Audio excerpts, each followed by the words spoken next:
From the moment she opened her eyes tonight, Aranya looked excited, nervous, proud. Let's go with complicated, yeah. She ate her traditional breakfast of a couple wet mice and definitely did a little prayer and stuff before tucking into her meal.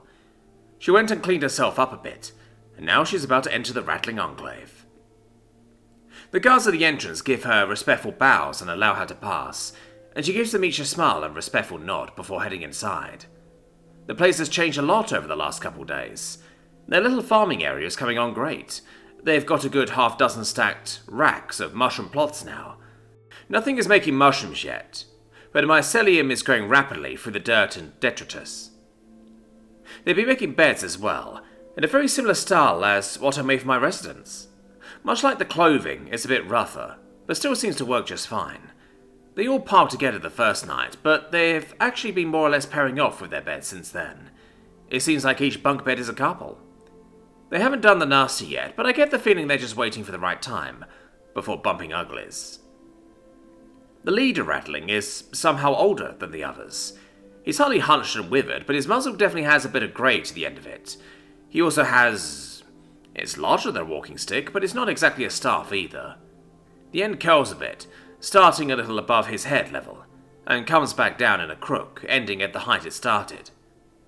In the centre hangs a small orange gemstone, ground by hand into a rough sphere. He smiles as he sees Aranya, and opens his arms wide. "Ah, chosen Aranya, sanctuary smile upon you." My kobold in white smiles back and embraces him. "Lux, sanctuary smile upon you as well. Is everyone ready for the ceremony?" He smiles and nods before rapping the butt of his stick against the floor. The guards head inside, and I move Fluffles to guard their entrance. I don't think anything will actually interrupt, but if this goes how I think it will go, I'm going to be having some extra responsibilities here very soon. The rattlings gather around the back, and Aranya and Lux stand in front of the rear wall, which now has a simple orange circle drawn on it. The two can see Fluffles called in front of the doorway, facing outward for any potential threats. Lux looks to be fighting being awed, while Aranya smiles, and gestures for the other rattlings to look. The sanctuary approves. It guards us as we prepare to commit ourselves, ensuring our safety for this ceremony. There are murmurings as they look at Fluffles, as he adjusts his wings to get a bit more comfortable, and totally not to just show off a bit. Right, Fluffles? Lux raps his staff against the floor again to get their attention, and speaks. The sanctuary blessed us with this gift, the chance to be more than mere denizens. There are challenges and trials with this blessing, but also gifts. The gift of will, the gift of choice, the trials of sustenance, the trials of our mortality. The sanctuary does not simply brush the trials aside, for it knows the trials bring strength. We, all of us, have changed, but we all remember our earlier times. We all remember bringing ore to the smelter, watching the intense heat transform the odd rocks into purified metals. We all remember the effort to shape that metal into useful form, and how much more useful it was than the odd rocks they came from. We are odd rocks no longer.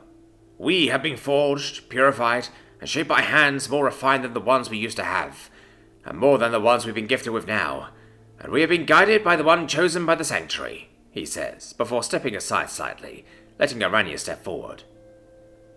She still looks a bit nervous to me, but she's putting on a pretty strong face. Public speaking is never the easiest. I've been proud to help guide you. The sanctuary gave you the same blessing kobolds received so very long ago. Our legends say we were much simpler before being blessed with our own will. It was terrifying to be given the blessing, but our sanctuaries guided and helped us, and when they gave the blessing to others, we guided and helped them as well. It has been my great honor to serve the sanctuary, and guide you through the terror that is understanding.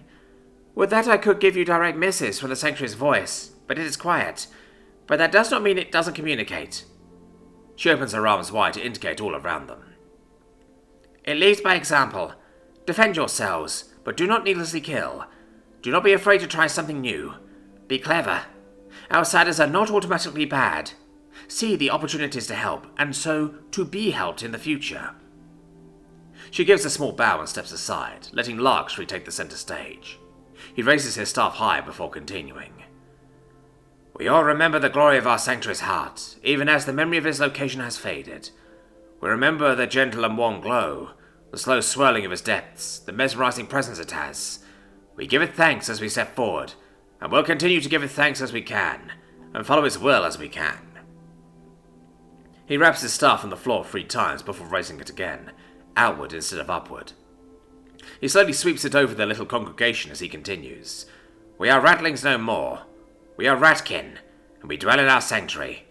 It is our home, our sanctuary, and we will do all we can to please it. One last rapping of the staff on the floor and the progress bars wink out. Just like he said, they're Rakin now, and are dwellers instead of denizens. I can't give them orders anymore either. I technically could, up until the bar's finished, but it was getting more and more expensive to do so. I hadn't told them to do anything since the bar started, but still. Orania has changed too.